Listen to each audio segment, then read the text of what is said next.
नमस्कार। Times of Swaraj के खास कार्यक्रम बड़ी बहस में आप सबों का स्वागत है और मैं हूं संतोष सिंह।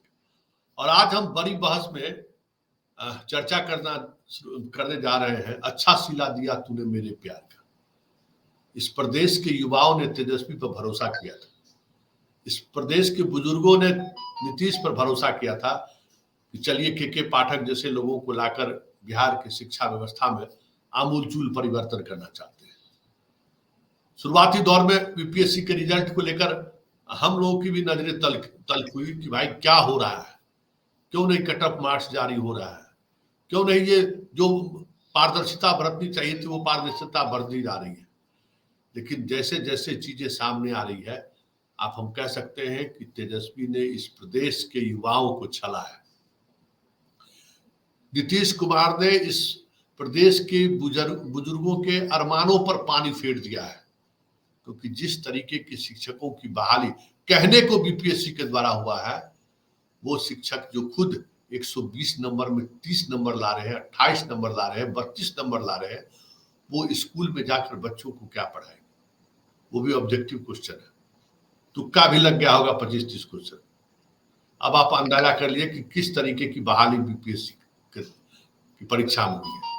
और हम मुहिम चलाए हुए थे, कैसे मास्टरबा को बाहर करिए, जो फर्जी तरीके से डिग्री लेके बहाल हुआ है। ये बीपीएससी का मोहर मरा हुआ जो टीचर बहाल हुआ है। अब इसकी तो लड़ाई लड़ने की भी इच्छा नहीं होती कि कैसे लड़ाई लड़ी जाए। चलिए, हमारे साथ दिलीप जुड़े हुए हैं। दिलीप आज भी बिहार विद्यालय परीक्षा समिति के पाठक और बीपीएससी के द्वारा जो तीनों का जो एक नेक्सस चल रहा था, उसके खिलाफ वो आवाज भी उसने उठाई। उन्हें समस्याओं का भी सामना करना पड़ा। लेकिन सबसे इतर आज हम इन्हीं से जानना चाहते हैं कि अब इस लड़ाई का मतलब क्या है। दिलीप, अब इस लड़ाई का क्या मतलब है? अब तो कट ऑफ मार्क्स जारी हो गया है। अब 2023 के एसटीटी का मसला आ रहा है कि उसके लोगों को भी आप ले लिए हैं। अब जो चीजें हैं तकनीकी चीज है, लेकिन किस स्तर पर बहाली हुई वो तो कट ऑफ मार्क्स से सामने आ गया।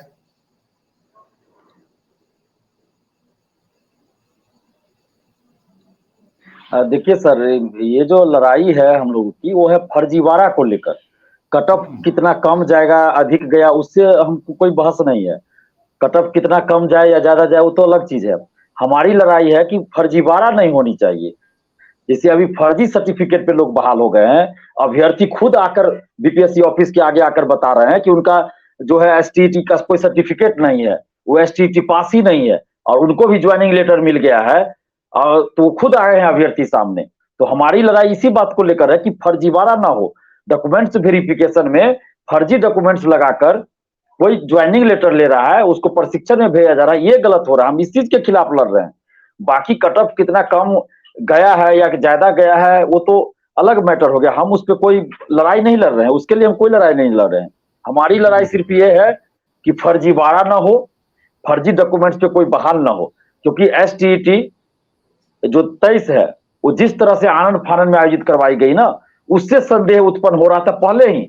जब एसटीईटी 2023 की परीक्षा शुरू हुई थी उसी समय हमने कहा था कि एसटीईटी ऐसा लग रहा है बीएसईबी के रवैये से कि एसटीईटी परीक्षा नहीं महाघोटाला है और कुछ खास लोगों के लिए आयोजित करवाई गई है। और वो बात अब सही साबित हो रही है कि जब एसटीईटी या पीआरई में फॉर्म भरने का बीपीएससी टीआरई में था ही नहीं कुछ, तो फिर इस मार्क्स के आधार पे कैसे लोग उसमें शिक्षक बहाली में शामिल हो सकते हैं? सिर्फ 15 लोग म्यूजिक वाले थे, उनके लिए पटना हाईकोर्ट का आदेश था, बाकी लोगों के लिए तो कोई आदेश नहीं था। तो बाकी लोग कैसे इस सर्टिफिकेट का इस्तेमाल उसमें कर सकते हैं? और दूसरी बात, एसटीईटी जो इससे पहले हुआ था, चाहे 2019 में हो या उससे पहले, उसमें बिहार का निवासी होना अनिवार्य था। बिहार के निवासी ही फॉर्म भर सकते थे। तो फिर अभी बिहार से बाहर के लोग कैसे इसमें आ गए? या बिहार से बाहर के या बिहार के भी लोग एसटीईटी की जगह पे कोई और सर्टिफिकेट दे दिए बीपीएससी का फॉर्म भरते समय, और बीपीएससी ने उसको वाटरमार्क दे दिया सर्टिफिकेट पे, और अभी काउंसलिंग के समय उनके सर्टिफिकेट की जांच नहीं हो रही है। सिर्फ ये देखा जा रहा है कि वाटरमार्क है तो वही नंबर का, सीरियल नंबर का आपके पास डॉक्यूमेंट्स हूबहू है ओरिजिनल, अगर है तो पास कर दिया जाता है, उनको सफल मान लिया जाता है, उनको ज्वाइनिंग लेटर दे दिया जाता है। जबकि जांच होना चाहिए था कि एसटीईटी सर्टिफिकेट जो मांगा गया वहां तो एसटीईटी का ही है या बीएड का दे दिया, एमसीए का दे दिया, तो ये चेक नहीं हो रहा है। और आज जब बीपीएससी हम लोग गए थे कुछ अभ्यर्थियों के साथ, तो चेयरमैन सर ने ये कहा कि वाटर मार्क का मतलब ये है कि बीपीएससी के वेबसाइट पे ये डॉक्यूमेंट्स अपलोडेड है, ना कि सत्यापित है। उनका ये कहना था कि हमने सत्यापन नहीं किया है, सिर्फ अपलोड जो डॉक्यूमेंट्स है उस पे वाटर मार्क दिए हैं और सत्यापन का काम शिक्षा विभाग को करना है। जब हमने उनसे कहा कि शिक्षा विभाग और जहां काउंसलिंग हो रहा है वहां तो लोग कह रहे हैं कि जो वाटर मार्क दिया है वही सीरियल नंबर का हूबहू वही ओरिजिनल सर्टिफिकेट उसका चाहिए, तो यहाँ तो जांच ही नहीं हो रहा है। तो उनका सीधा कहना है कि ये शिक्षा विभाग का काम है, इसमें हम कुछ नहीं कर सकते। तो हमने उनसे रिक्वेस्ट किया कि आप अपने स्तर से शिक्षा विभाग के अधिकारियों से वार्ता कीजिए कि कंफ्यूजन अगर कोई है तो उसको दूर किया जाए, और जहां जहां काउंसलिंग हो रहा है वहां दिशा निर्देश दिया जाए कि वाटर मार्क का एक्चुअल में क्या मतलब है। क्योंकि जहां काउंसलिंग हो रहा है वहां ये बात पता ही नहीं है। अभी एक करिश्मा कुमारी का मैटर आया है, उस पर अब जब इतना हाई तबाह मचा, इतना विरोध हुआ, तो अब पता चल रहा है कि करिश्मा कुमारी को शायद जिला शिक्षा पदाधिकारी ने बुलाया है कल जांच के लिए। तो इस तरह का तो बहुत सारा मामला है। तो कैसे करिश्मा कुमारी को ज्वाइनिंग लेटर दे दिया गया? किसने ज्वाइनिंग लेटर दिया? क्या उनकी कोई जवाबदेही नहीं बनती है? कैसे उन्होंने दे दिया? 18 साल 19 साल की उम्र में कैसे किसी ने एसटीईटी भी कर लिया, एमसीए बीसीए सब कर लिया, जबकि एसटीईटी के लिए उम्र सीमा लिमिट थी कि मैक्सिमम कितना चाहिए, मिनिमम कितना चाहिए। तो फिर कैसे कम उम्र में उन्होंने सब कुछ बीसीए ये सब कर लिया? तो ये सब चीज तो देखना चाहिए था ना, कम से कम डॉक्यूमेंट वेरिफिकेशन के समय। तो ये सब चीज कुछ नहीं देखा गया। तो ये इस चीज के खिलाफ हम लड़ रहे हैं। हमारी लड़ाई तो गुणवत्तापूर्ण शिक्षा के लिए शुरू से रही है। पिछले 5-6 साल से हम गुणवत्तापूर्ण शिक्षा के लिए ही लड़ रहे हैं, और जहां भी गुणवत्तापूर्ण शिक्षा के साथ समझौता किया जाएगा वहां हम विरोध करेंगे। देखो वही हुआ फर्जी सर्टिफिकेट। आप बताइए, आप ही बताइए कि फिजिक्स में जो है, मैथमेटिक्स में 53 नंबर कट ऑफ मार्क्स है, ठीक है ना, 120 में, और उसमें आप बताइए कि बाकी कैटेगरी में तो स्टूडेंट ही नहीं है। फिजिक्स की अगर बात करिए तो 39 मार्क्स कट ऑफ मार्क्स है, और बाकी किसी कैटेगरी में स्टूडेंट इसको नहीं मिला। केमिस्ट्री में 39, इकोनॉमिक्स में 44, ज्योग्राफी में 40, फिजिक्स साइकोलॉजी में 39। अब बताइए, ये सारा सब्जेक्ट जो है, अगर इस सब्जेक्ट पर अगर गौर करिए तो ये सारा सब्जेक्ट 10th + 2 का है। उसमें मान लो कि जो बच्चे पढ़ने जाएंगे वही बेस के आधार पर आईआईटी में परीक्षा देगा, मेडिकल में परीक्षा देगा, हायर एजुकेशन लॉ की एग्जाम देगा, और जो पढ़ाने वाला है उसको खुद 30% भी मार्क्स नहीं है। तो ये लड़ाई, इस लड़ाई को, ठीक है हम लोग भी लड़ रहे थे भाई, लेकिन कट ऑफ मार्क्स जारी होने के बाद तो काफी निराशा हाथ लगी कि भाई आप सीट वैकेंसी निकाल दिए कि हमको एक बार में 1 लाख बच्चों को बहाल कर देना है, लेकिन आप किस तरीके के बच्चों को बहाल कर रहे हैं? वो इंटरमीडिएट जिसको 30 नंबर 40 नंबर आया है फिजिक्स में, तो फिजिक्स का न्यूटन्स लॉ भी पढ़ा पाएगा? ये सोचने वाली बात है। अब तो बहुत सारी चीजें सामने, जो कट ऑफ मार्क्स आया एक्सपोज कर दिया पूरे बहाली प्रक्रिया को ही। जी बिल्कुल सर, यहाँ पे सरकार की जो गलत शिक्षा नीति है, दोषपूर्ण शिक्षा नीति है, वो जिम्मेवार है। जब कोई, अब पहले क्या था, नियोजन इकाई से बहाली हो रही थी, और पहले साइंस के जो स्टूडेंट्स है, अधिकतर स्टूडेंट्स शिक्षक बनना ही नहीं चाहते थे, ये हकीकत है। आप देखिए सर, हमेशा से आप देखिए कि साइंस का जो है, खासकर 11th-12th के लिए सीटें खाली रहती आ रही है। सुबह शुरू से, जब से नीतीश कुमार जी ने बहाली शुरू किया नियोजन इकाई से, तब से साइंस के टीचरों की जो बहाली होती रही है उसमें खाली रहा है सीट। क्यों? एक साइंस पढ़ाने वाले जो अच्छे स्टूडेंट है, जो साइंस से पास किया है, वो बिहार सरकार की नौकरी क्यों करेगा? टीचर क्यों बनेगा 4000 में 9000 में? पहले तो यही था ना, 4000 फिर 9000 में ज्वाइनिंग हुआ था। लास्ट समय जो था 9000 से ज्वाइनिंग हुआ, किसी को 10,000 मिल रहा होगा, जो भी हो। तो 10,000 और 9,000 में कोई साइंस का टीचर क्यों बनेगा सरकार के, बिहार सरकार के स्कूल में? वो भी दूर दराज में कहीं दिया जाएगा, घर से उनको दूर जाना है, यानी कि जितना उनको आने जाने में खर्च होगा, या अगर रूम लेकर वहां पे रहेंगे तो उससे ज्यादा उनको खर्च पड़ जाएगा। तो क्यों वो जाएंगे स्कूल में पढ़ाने के लिए? ऊपर से नियोजित मास्टरवा है, ऐसा कहा जाएगा, नियोजित मास्टर है, कोई वैल्यू नहीं है। तो जो अच्छे विद्यार्थी थे वो तो शिक्षक बनने के लिए तैयारी ही नहीं कर रहे थे, ये सच्चाई है। वो लोग जाके अपना या तो प्राइवेट स्कूल में पढ़ा रहे थे, या खुद का कोचिंग खोल लिए या और व्यवसाय बीपीएससी सिविल सेवा या और भी बैंकिंग का तैयारी एसएससी का तैयारी करने लगे, ये हकीकत है। लेकिन हमारे जो बिहार के मुख्यमंत्री जी है, उप मुख्यमंत्री, शिक्षा मंत्री या शिक्षा विभाग के अधिकारी, इन लोगों को तो इन सब चीज से मतलब ही नहीं है, कम से कम व्यवहारिक चीज सोचना चाहिए। तो इसके चलते एसटीटी का फॉर्म भी नहीं भरते थे पहले विद्यार्थी, और ये जो अभी बहाली हुई है 11, 12 और 9, 10 के लिए, तो ये तो एसटीटी 2019 के आधार पे हुई है। यानी कि जो एसटीटी 2019 में दिए थे, सफल हुए, वही लोग इसमें शामिल हुए हैं। एसटीटी तो हुआ नहीं है इधर।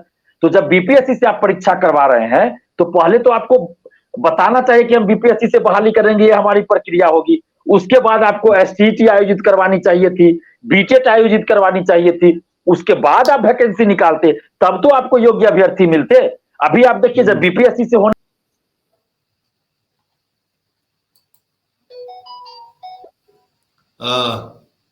की करे या बीपीएससी की करे, वो लोग भी अब शिक्षक बनने की लालसा लगते हैं जी। वो लोग भी अब शिक्षक बनना चाहते हैं, क्योंकि अब उनको लगता है कि हमको सम्मान मिलेगा, क्योंकि बीपीएससी से ये बहाली हो रही है। तो अब जाकर एसटीईटी अगर अच्छे तरीका से हो तब आएंगे सही लोग। हम ये नहीं कह रहे कि पहले जो एसटीईटी हुआ उसमें सभी लोग गलत लोग ही आ गए, हम ऐसा नहीं कर रहे हैं। लेकिन संख्या सब्जेक्ट से, माने किसी सब्जेक्ट में जितना सीट खाली है उससे कम अभ्यर्थी ही शामिल हुए एग्जाम में, तो साफ दिख रहा है कि सरकार की गुड नीति रही है। दिलीप, हम अपने दर्शकों को बताना चाहते हैं कि प्राइमरी स्कूल में जो बहाली हुई है उसमें अब हम कह रहे हैं कि जनरल कैटेगरी में 67 मार्क्स पर, आप समझ लो कि 50% के करीब इतने मार्क्स पर जो है सो बहाली हुई है, और एसटी में 39 पर नंबर पे। आप समझ लो कि क्या स्थिति होगी कि वो जो बच्चों को पढ़ाने के लिए जाएगा, बच्चों की हम बात कर रहे हैं, एक एक टॉपिक पर बात कीजिए तो इस तरीके का स्थिति। क्या लगता है कि ये जो लड़ाई है गुणवत्तापूर्ण शिक्षा की बात जो बिहार में हो रही है, कहां तक इन शिक्षकों के सहारे किया जा सकता है? देखिए, ये तो संभव ही नहीं है। जब आप आंकड़ा दिखा रहे हैं, बता रहे हैं, हम तो अभी देख नहीं पाए हैं, तो इस आधार पर तो गुणवत्तापूर्ण शिक्षा नहीं हो सकती है। सरकार को एक निष्पक्ष ईमानदार शिक्षा नीति के तहत काम करना चाहिए, जो कि नहीं हो रहा है। इनको अगर बीपीएससी से बहाली, पहले क्या था, मार्क्स के आधार पर बहाली हो रहा था, मैट्रिक, इंटर, ग्रेजुएशन और ये बीएड और एसटीईटी जो भी होता है डीएलएड, इससे के मार्क्स के आधार पर बहाली हो रहा था। तो लोग उसी के अनुसार तैयारी कर रहे थे अभ्यर्थी जिनको शिक्षक बनना था। जब बीपीएससी से शिक्षक की भर्ती अब होना है तो इसके लिए तो पहले इनको बताना चाहिए, 6 महीना पहले बताना चाहिए कि हम शिक्षक भर्ती करेंगे इस आधार पे। उसके बाद एसटीईटी बीटेट करवाना चाहिए, और उसके बाद फिर विज्ञापन निकालना चाहिए शिक्षक भर्ती का, और उसमें कम से कम 3 महीना का समय देना चाहिए, 2 महीना का समय, ताकि लोग पढ़ सके। इसमें क्या हुआ, आप देखिए, जब विज्ञापन आया तो समय कितना मन लगा स्टूडेंट्स को, फॉर्म भरने, रात रात भर जग के फॉर्म भर रहे हैं। उसके बाद डोमिसाइल जब लाया गया तो बहुत खुशी हुई बिहार के वासियों को, फिर बीच में डोमिसाइल हटा दिया गया। तो अब अभ्यर्थी पढ़े, फॉर्म भरे या डोमिसाइल हटाया गया उसके खिलाफ आंदोलन करे, क्या करे अभ्यर्थी। उसके बाद तरह तरह का परिवर्तन किया गया, कभी निगेटिव लाया गया तो कभी निगेटिव हटाया गया। अभी निगेटिव हटाया गया तब यह हाल है, अगर निगेटिव रहता तब क्या होता, तो ये भी सोचने वाली बात है। तो फिर इस तरह से आप कीजिएगा। उसके बाद समय नहीं दिया गया परीक्षा के लिए, कम से कम 3 महीना 2 महीना का समय देना चाहिए, तो उस अनुसार अभ्यर्थी भी तैयारी करते। क्योंकि मैं बार बार कह रहा हूं कि 9, 10 में खासकर इसमें वैसे लोग शामिल हुए जो एसटीटी 2019 वाले थे, क्योंकि उसके बाद हुआ नहीं है, और उस समय की बहाली की प्रक्रिया अलग थी, मार्क्स के आधार पर बहाली होती थी, नियोजन इकाई से होती थी। तो साइंस के अधिकतर लोग शिक्षक बनना ही नहीं चाहते थे बिहार में, जो हकीकत है। उससे अच्छा वो प्राइवेट कोचिंग खोल ले, होम ट्यूटर बन जाए, घर घर जाके पढ़ाना उनको अच्छा लगता था, और उससे ज्यादा पैसा भी उनको मिलता था, सम्मान भी मिलता था। तो ये बहुत बड़ी वजह है। इस पे सरकार को गौर करना चाहिए, शिक्षा विभाग के अधिकारियों को गौर करना चाहिए कि पहले आप पॉलिसी सही बनाइए ना। कोई भी आप परिवर्तन कर रहे हैं तो पहले बता दीजिए, ताकि सबको समझने का मौका मिले, उस अनुसार तैयारी करे। अभी भी आप देखिए तुम्हारे इलाके का दिलीप जी, मैथिली में 39 मार्क्स जो है सो कट ऑफ रहा है, बताओ तो। 39 नंबर, ये तो बहुत बन गया 12th का टीचर। ये तो बड़े दुख की बात है। ये तो बड़ा अजीब लग रहा है कि इस तरह से गुणवत्तापूर्ण शिक्षा कैसे आ सकती है। ये तो सरकार ऐसा दिखा रही है कि जैसे लगता है कि हम बहाली कर रहे हैं, गुणवत्तापूर्ण शिक्षा की बात भले करे, लेकिन है नहीं ये बात। सिर्फ दिखा रहे हैं कि हम इतना लाख वैकेंसी निकाल रहे हैं। जब तक बहाली की प्रक्रिया सही नहीं होगी और व्यवस्था सही नहीं होगी, तब तक गुणवत्तापूर्ण शिक्षा नहीं आ सकती है। इसलिए मैं बार बार कह रहा हूं, अभी पता नहीं किसी स्कूल में मैथिली की पढ़ाई होती है या नहीं, ये तो मुझे नहीं पता। मैथिली की पढ़ाई कहाँ कहाँ होती है मुझे नहीं पता, लेकिन पटना यूनिवर्सिटी जैसे का यूनिवर्सिटी का भी ये हाल है कि पीजी में, ग्रेजुएशन में सीटें खाली रह जाती है। मैथिली हो, संस्कृत हो, ये जो भाषा विषय खासकर है, सीटें खाली रह जाती है। 2-2 3-3 बार बुलाया जाता है, लिस्ट जारी होता है, फिर भी सीटें खाली रह जाती है। ये तो बहुत बड़ा प्रश्न खड़ा कर रहा है बिहार की शिक्षा व्यवस्था पे ना, कि आखिर ये ऐसा क्यों हो रहा है। और मैथिली के लिए जी, बॉटनी ऐसा सब्जेक्ट जिसमें लड़कियों की संख्या, काफी लड़कियों की संख्या रही होगी, मात्र 39 मार्क्स 39 नंबर पर उसकी अपॉइंटमेंट हुआ है, और बाकी किसी कैटेगरी में लड़की नहीं मिली है। बताओ, जनरल का 39 नंबर पर हुआ है ये बहाली। अब आप सोचो कि क्या स्थिति है इस प्रदेश का। नहीं तो ये लोग आए कहां से हैं? ये तो इसी शिक्षा व्यवस्था से मैट्रिक इंटर पास करके ग्रेजुएशन पास करके आए हैं ना, बिहार सरकार की शिक्षा व्यवस्था से। तो बिहार आनंद किशोर जी, मेरा बच्चा टॉप कर गया, एकदम बिहार टॉपर है? बताइए। नहीं तो आनंद किशोर जी तो जादूगर हैं, वो जादूगर हैं। हमें तो लगता है, कभी कभी डाउट होता है कि क्या कॉपी भी चेक हो रहा है मैट्रिक इंटर का, या जल्दी रिजल्ट जारी करने का, रिकॉर्ड बनाने के लिए बगैर ऐसे कॉपी चेक कर ले तो नंबर नहीं दे दिया जाता है। कभी कभी तो ये भी संदेह उत्पन्न होता है, जिस तरह का ये लोग व्यवस्था किए दिलीप, जो भी हो, जी, के पाठक के आने के बाद बिहार की शिक्षा व्यवस्था का पोल खुल गया कि न विद्यार्थी है स्कूल में, न मास्टर है, न बैठने के लिए बेंच।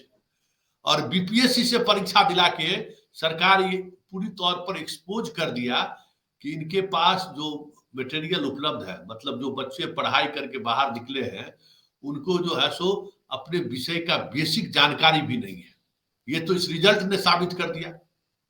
बिल्कुल। पढ़ाई जब से खासकर नियोजन इकाई से शिक्षकों की भर्ती होना शुरू हुआ, तो स्कूल की व्यवस्था तो चौपट होती ही गई, दिनों दिन चौपट होती गई। आज भले किसी को बुरा लगे, चाहे वो शिक्षक हो, नियोजित शिक्षक है या कोई भी, आज बता देना कितने सरकारी स्कूल के कितने ऐसे शिक्षक हैं जो अपने बच्चे को सरकारी स्कूल में पढ़ाते हैं, कितने नेता, कितने मंत्री, कितने अधिकारी हैं जो अपने बच्चे को सरकारी स्कूल में पढ़ाते हैं। मुझे लगता है कि शायद एक भी मिल जाए तो बहुत होगा। आज पटना यूनिवर्सिटी का ये हाल है कि बड़े बड़े नेता, मंत्री, विधायकों का बेटा बेटी आज पटना यूनिवर्सिटी में नहीं पढ़ रहे हैं, बाहर जाके पढ़ाई कर रहे हैं। पटना यूनिवर्सिटी में शिक्षकों का पद खाली है, इंफ्रास्ट्रक्चर नहीं है, तो कैसे पढ़ाई तो चौपट हो चुकी है। पटना यूनिवर्सिटी में भी 10 साल पहले तक पढ़ाई होती थी, 10 साल से पढ़ाई वहां भी चौपट हो चुकी है। नीतीश कुमार जी लाए थे कि इंटर की पढ़ाई यहां से समाप्त करते हैं, पटना यूनिवर्सिटी को एकदम इंटरनेशनल लेवल का बना देंगे, पढ़ाई का स्तर एकदम इंटरनेशनल स्तर का होगा। इंटर की पढ़ाई भी खत्म कर दिए। कम से कम इतना था कि इंटर की पढ़ाई होती थी तो जो भी यहाँ से प्रोडक्ट निकलता था, चाहे साइंस का, आर्ट्स का, बहुत अच्छा होता था। और आज जितने भी IAS IPS बने हैं अधिकतर पटना यूनिवर्सिटी के, वो इंटर यहीं से अधिकतर पास किए होंगे। और आज जो तथाकथित नेता सब बोलते हैं कि पटना यूनिवर्सिटी का प्रोडक्ट है, उपज है, आज पटना यूनिवर्सिटी को ही बर्बाद कर दिया सबने। इंटर की पढ़ाई खत्म हुई, वहीं से पटना यूनिवर्सिटी की पढ़ाई भी खत्म हो गई। कहाँ कुछ सुधरा, बिगड़ ही गया यार। तो पटना यूनिवर्सिटी को बर्बाद कर दिया गया। एक कहावत है ना कि जिस राजनीति में सीढ़ी को चढ़ के ऊपर आते हैं, वो सबसे पहले उस सीढ़ी को ही हटा दिया जाता है। तो लगता है शायद वो किया गया है। अब पिछले 30-32 साल से वही लोग सत्ता में है ना, स्थिति में रह के छात्र आंदोलन से उपजे हैं, चाहे कोई भी रहे हो। अधिक बड़े बड़े नेता बिहार का वही है जो पटना यूनिवर्सिटी के छात्र आंदोलन या पटना यूनिवर्सिटी के छात्र नेता रहे हैं और छात्र आंदोलन की उपज रहे हैं, पटना यूनिवर्सिटी के स्टूडेंट्स रहे हैं, और बड़े गर्व से कहते हैं कि हम पटना यूनिवर्सिटी के स्टूडेंट रहे। लेकिन पटना यूनिवर्सिटी के बारे में कुछ नहीं सोचना है, बस पटना यूनिवर्सिटी का नाम लेकर अपना वाहवाही लूटना है। पटना यूनिवर्सिटी खत्म हो गया, पढ़ाई खत्म हो गया, उसकी चर्चा पहले क्या होता था। पटना यूनिवर्सिटी में मैं खुद गया था एडमिशन लेने, मेरा एडमिशन नहीं हो पाया था। और आज देखिए, आज ये हाल है कि एडमिशन के लिए पटना यूनिवर्सिटी वाले बार बार मेरिट लिस्ट जारी करते हैं कि आइए एडमिशन लीजिए, एडमिशन लीजिए, फिर भी सीट खाली रह जाता है। तो ये दुर्भाग्य है बिहार की शिक्षा व्यवस्था का। लेकिन इस पे चर्चा नहीं होगी, चर्चा कुछ और चीज पे हो जाता है हर जगह। अभी तो पोल खुल गया ना, अभी तो बीपीएससी से जो कटअप ये जारी हुआ, सारा पोल खुल रहा है कि नीतीश सरकार ने जो शिक्षा व्यवस्था की थी, उस शिक्षा व्यवस्था का क्या प्रोडक्ट निकल के आया है। ये तो पोल खुल रहा है। इसके लिए तो सरकार को श्वेत पत्र जारी करना चाहिए, माफी मांगना चाहिए, माफी मांगना चाहिए कि पिछले पिछले 15-16 साल में किस तरह की सरकारी व्यवस्था थी स्कूलों में, कैसी पढ़ाई आपने दिया कि आज आपके अभ्यर्थी आपके स्कूल से, आपके कॉलेज से पढ़कर, आपके यूनिवर्सिटी से पढ़कर आप ही के द्वारा परीक्षा आयोजित की गई है और मिनिमम क्वालिफाई मार्क्स को पार नहीं कर रहे हैं। ये कैसी आपने व्यवस्था, शिक्षा व्यवस्था बनाई थी? तो बहुत बड़ा प्रश्न चिन्ह खड़ा कर रहा है और शायद इसीलिए कटअफ जारी नहीं किया जा रहा था, लगता है। वो तो हम लोग आंदोलन किए तो आज कटअफ जारी करना पड़ा, हो सकता है ये भी एक कारण हो। सोच रहे होंगे कि कटअफ जारी ना करें, मार्क्स जारी ना करें, क्योंकि पोल खुल जाएगा बिहार की शिक्षा व्यवस्था का। तो आज तो अब तो सबसे ज्यादा अब चर्चा इसी बात की होनी चाहिए कि पिछले 15-16 सालों में बिहार में कैसी शिक्षा व्यवस्था थी। पहले 10 रुपया में प्रैक्टिकल होता था, 10 रुपया ले जाता था प्रैक्टिकल का, बस 10 रुपया दीजिए आपका प्रैक्टिकल हो गया। आज कितने स्कूल कॉलेज में प्रैक्टिकल की व्यवस्था है? मैं चैलेंज कर रहा हूं, पटना यूनिवर्सिटी में भी साइंस कॉलेज में मुझे नहीं लगता कि प्रैक्टिकल अब होता है, ना प्रैक्टिकल के लिए संसाधन है, कुछ नहीं है, सब खत्म हो गया। तो कहां से प्रोडक्ट आएगा भाई? पटना यूनिवर्सिटी के लोग साइंटिस्ट बनते थे, आज क्या हुआ? आज पढ़ाई नहीं हो रहा है। स्टूडेंट कॉलेज जाके क्या करेंगे जब आप पढ़ाई की व्यवस्था सही नहीं कीजिएगा, शिक्षकों की नियुक्ति सही से नहीं कीजिएगा, सीटें खाली है, तो वहां स्टूडेंट जाकर अटेंडेंस बनाने के लिए सिर्फ जाएंगे। आज के पाठक जी ने ये कहा कि ठीक है 75% अटेंडेंस होना चाहिए, पहले से रूल है, अच्छा आज नहीं आया है, पहले भी ये रूल था। चलिए ठीक है, के पाठक जी इसका पालन करवा रहे हैं, धन्यवाद देते हैं। इसके इसी बहाने कम से कम सरकारी व्यवस्था का पोल खुल रहा है। जहां कमियाज में दरभंगा के बहेरी का एग्जाम्पल उदाहरण देना चाहूंगा सर। बहेरी के दरभंगा बहेरी जो मेन बहेरी है, वहां पे एक हाई स्कूल है, +2 स्कूल उसको बनाया गया, वहां 7,000 स्टूडेंट्स है, वहां बैठने के लिए बेंच नहीं है, पढ़ाने के लिए शिक्षक नहीं है। मजबूरी में वहां क्या किया गया है, अल्टरनेट व्यवस्था, एक दिन लड़का आएंगे कॉलेज तो अगले दिन लड़की आएगी कॉलेज, स्कूल, हाई स्कूल में भी और +2 में भी। तो इस तरह से वहां तो वो नजर नहीं आ रहा है सरकार को। और वो लोग बार बार कह रहे हैं कि हम लोग जिला शिक्षा पदाधिकारी को भेजते हैं लेकिन कोई सुनवाई नहीं होता है। तो इस तरह से ऐसे तो बहुत सारे स्कूल होंगे जहां शिक्षक नहीं है, शिक्षक है तो इंफ्रास्ट्रक्चर नहीं है, तो स्टूडेंट्स वहां जाकर अपना भविष्य क्यों बर्बाद करेंगे? वहां जाएंगे, पढ़ाई नहीं हो रही तो स्कूल क्यों जाएंगे? आप 75% उपस्थिति अनिवार्य किए, चलिए स्वागत है, लेकिन स्टूडेंट्स वहां जा रहे हैं पढ़ने तो उनके पढ़ने की भी सही व्यवस्था चाहिए ना। बैठने के लिए बेंच चाहिए। हम लोग तो दरी पे बैठ के पढ़े थे, अपना बोरा ले जाते थे स्कूल में, उस पर बैठ के पढ़ते थे, लेकिन उस समय शिक्षक योग्य थे, भरे बिल्डिंग नहीं था, हम अपना बोरा लेके जाते थे, हम लोग स्कूल में बैठ के पढ़ते थे, लेकिन शिक्षक योग्य थे उस समय। लोग गाछी में जाता था, पूरा लेके आता था। और एक जी जो जी अभी हम लोग चलाते हैं कि एक हॉल में देखिए 5 क्लास चल रहा है, पहले भी चलता था और पांचों पहले भी विभाग चलता का था। टीचर अपना पढ़ाते रहते थे, सब बच्चा पढ़ता रहता था। अरे अब लेकिन एक जी चीज है, के पाठक ने नीतीश कुमार के पूरी शिक्षा नीति की पोल खोल के रख दिया और अतुल प्रसाद ने कट ऑफ मार्क्स जारी करके दिखा दिया कि बिहार उस पे मोहर लगा दिया। निरक्षरों के बाजार में खड़ा है बिहार। मतलब किस तरीके से देखिए, तो साबित हो गया ना कि भाई आप कैसे लोगों को डिग्री बांट रहे हैं। और यूपी का बच्चा अगर आ गया तो इसमें दुर्भाग्य क्या है? यूपी का बच्चा, इसको तो आना ही होगा, कौन रोक पाएगा? जब 32 नंबर 36 नंबर आप बहाल कीजिएगा तब। जी जी चलिए, बहुत बहुत धन्यवाद जी। क्या बोले थे? ये सिर्फ डिग्री बांटने वाली बात हो गई, गुणवत्तापूर्ण शिक्षा नहीं रही है पिछले कई वर्षों से बिहार में। मैट्रिक इंटर सिर्फ एडमिशन लीजिए, एग्जाम दीजिए, पता नहीं कॉपी भी चेक होता है कि नहीं। हमारे पास तो बहुत सारे लोग ऐसा बता रहे हैं कि हम लोग को ऊपर से आदेश रहता है कि कुछ लिख दिया है कॉपी में ना, गाना लिख दिया, हनुमान चालीसा लिख दिया, क्वेश्चन को ही रिपीट कर दिया बार बार, कुछ लिख दिया तो उसको पास कर दीजिए, फेल नहीं करना है। ये ऊपर से ही आदेश है कि फेल नहीं करना है। अब ये बताइए, इस तरह से कॉपी चेक हो रहा है तो क्या कहा जाए? चलिए, बहुत बहुत धन्यवाद। बहुत अच्छी जी बात धन्यवाद चर्चा हुई। आप अपने आंदोलन में सफल हो। जो गलत छात्र हैं वो बाहर जरूर है, लेकिन कट ऑफ मार्क्स के बाद पूरे बिहार के लोगों में एक अलग तरीके का निराशा का भाव जरूर दिख रहा है। चलिए, बहुत बहुत धन्यवाद। हमारे साथ दिलीप जुड़े और दिलीप ने आंदोलन की वजह भी बताई। आंदोलन की वजह से बीपीएससी बैकफुट पर है, ये भी दिख रहा है। लेकिन बड़ा सवाल यह है कि इस बिहार का क्या होगा। हम कार्यक्रम का नाम ही रखे थे, अच्छा सिला दिया तूने मेरे प्यार का।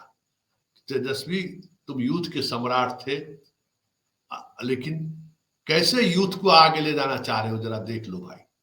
इसके भरोसे ये तुम्हारा इंटरमीडिएट का पढ़ाई जो पढ़ के आएगा, आईआईटी और एनआईटी में कहां से बिहार के बच्चे compete कर पाएंगे? इस तरीके के जब शिक्षक ही होंगे जो 30% मतलब पास नंबर भी लाने की स्थिति में नहीं है, वो बच्चों को फिजिक्स, केमिस्ट्री, मैथ क्या पढ़ाएंगे? नीतीश बाबू, इतिहास याद रखेगा आपको भी, आपके भी कर्म कुकर्म जो भी आप करके जाओगे, रोड, बिजली, पानी सब चीज तो आपने कर दिया, लेकिन बिहार की शिक्षा व्यवस्था का वो हाल हो गया। इतिहास याद रखेगा। एक बख्तियार खिलजी को लोग याद रखते हैं नालंदा विश्वविद्यालय को तोड़ने के लिए, और नीतीश जी आपको लोग बिहार की शिक्षा व्यवस्था को समाप्त करने के लिए याद किया जाएगा। चलिए इस बड़ी बहस को यही समाप्त करते हैं, फिर किसी नए मुद्दों के साथ हमारी आपकी मुलाकात होगी। फिलहाल मुझे इजाजत दीजिए, नमस्कार।